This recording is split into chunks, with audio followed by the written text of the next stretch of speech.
Ya, kembali di Apa Kabar Indonesia Malam. Sekarang saya mau ke Bang Martin terlebih dahulu.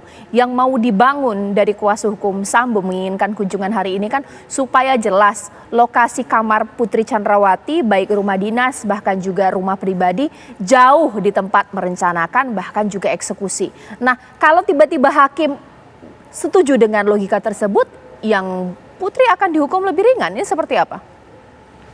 Yang pertama, ya, ini kalau menurut pendapat saya Ya. yang harus dibuktikan adalah keyakinan hakim dulu. Apakah hakim yakin dengan apa yang didalilkan oleh penasihat hukum dan terdakwa. Nah, kalau yakin dan ibaratnya implikasinya mempengaruhi pasal yang dituntut oleh JPU nantinya, misalkan JPU dengan yakin ya menuntut 340.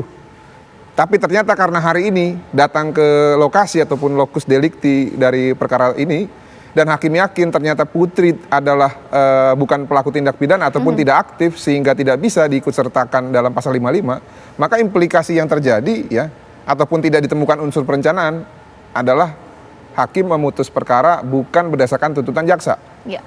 Yaitu misalkan nanti ternyata 338 sesuai dengan apa yang didalilkan oleh para penasihat hukum Sambo, bahwa kejadian tersebut hanya urusan Sambo dan Eliezer, dan itu adalah perintah ataupun anjuran yang salah tafsir sehingga dimaknai ataupun ditafsir keliru oleh Eliezer dan Eliezer melakukan penembakan.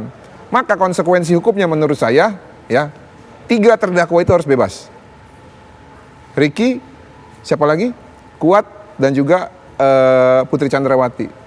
Karena tidak ada unsur perencanaan dalam pembunuhan spontan.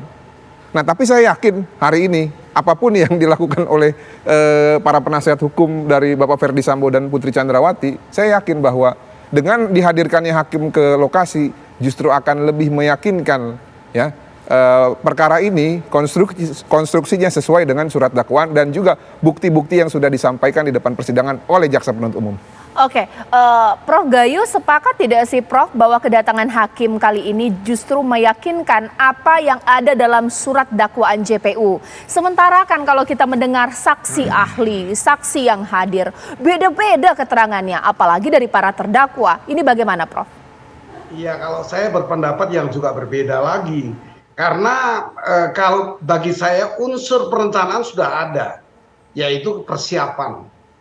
Menyiapkan semuanya tentang keperluan untuk melakukan menembak. Ya, saya lebih tegas lagi, kalau dihajar itu karena situasi hajar adalah bicara soal senjata api yang telah diisi, maka itu menembak.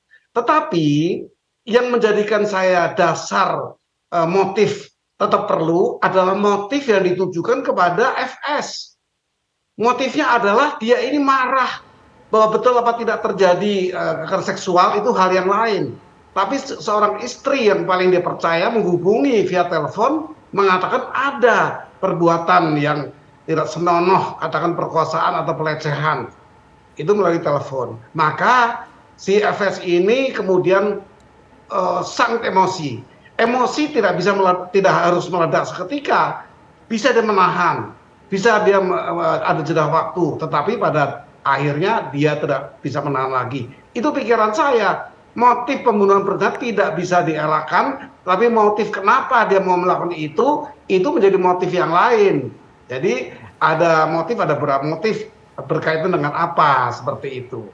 Nah, deliktum itu berkaitan dengan motif, sehingga terjadi sebuah perbuatan. Bagi saya perencanaan sudah terpenuhi, bagi saya it's done ya kalau untuk perencanaannya. Tetapi motif perencanaan itu apa yang menjadi penyebab seorang bintang 2 mau melakukan dengan perbuatan yang sangat sepele sekali seperti itu dalam ukuran saya. Tentu ada motif di sini. Nah, motifnya ada telepon tadi. Walaupun ada apa tidak ada hal itu hal yang lain. Bagi keadilan yang saya pikirkan berdasarkan apa yang secara real ditemukan fakta yang ada. Baik, mungkin saya ke Bang Martin lagi bahwa ada keinginan juga bahwa dalam kunjungan hari ini tidak hanya kuasa hukum terdakwa, JPU dan hakim, tapi juga saksi ahli didatangkan supaya jelas ini logika hukum bahkan juga logika berpikir unsur perencanaan dan pembunuhan ini seperti apa. Tapi ditolak oleh hakim. Sepakat tidak? Jadi gini loh, ahli pidana mau dihadirkan untuk menilai konstruksi hukum. Ya. Terus apa gunanya hakim? Terus apa gunanya azas ius curianovit gitu loh. Hakim dianggap mengetahui hukum ya. Segala aspek hukum dia tahu, segala undang-undang.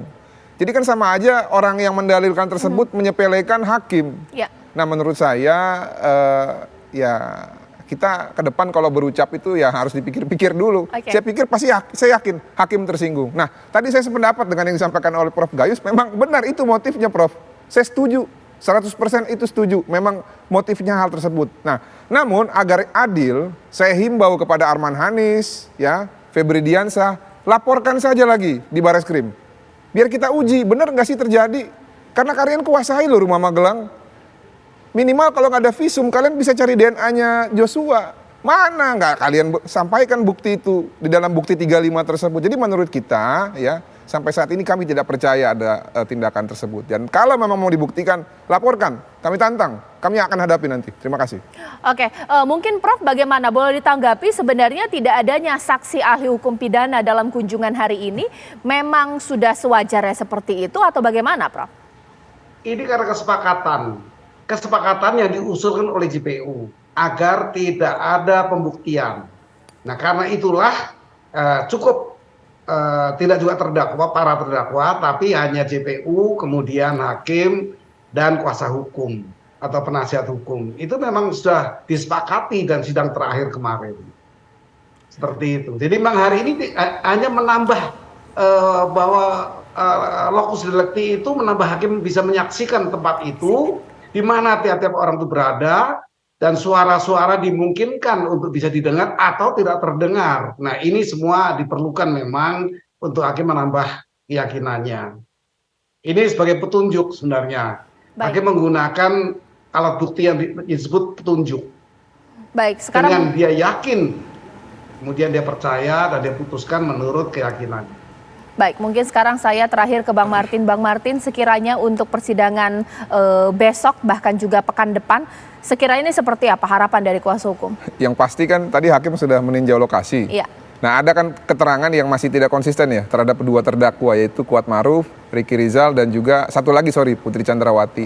Nah mereka ini kan nanti semua akan diperiksa sebagai terdakwa. Iya. Nah sekarang hakim ini sudah akan hadir nanti di persidangan di minggu depan dengan pengalaman berdasarkan penglihatan dan juga pengalaman langsung di dalam tempat kejadian perkara dan juga tempat perencanaan. Menurut saya ini modal besar yang hakim akan dapatkan dan memudahkan dalam memeriksa terdakwa nanti di minggu depan. Jadi hati-hatilah kalian para terdakwa. Demikian, terima kasih. Baik, terima kasih Bang Martin, terima kasih Prof. Gayus Lumbun. Dan pemirsa, kita tunggu nanti bagaimana persidangan akan digelar besok bahkan juga pekan depan.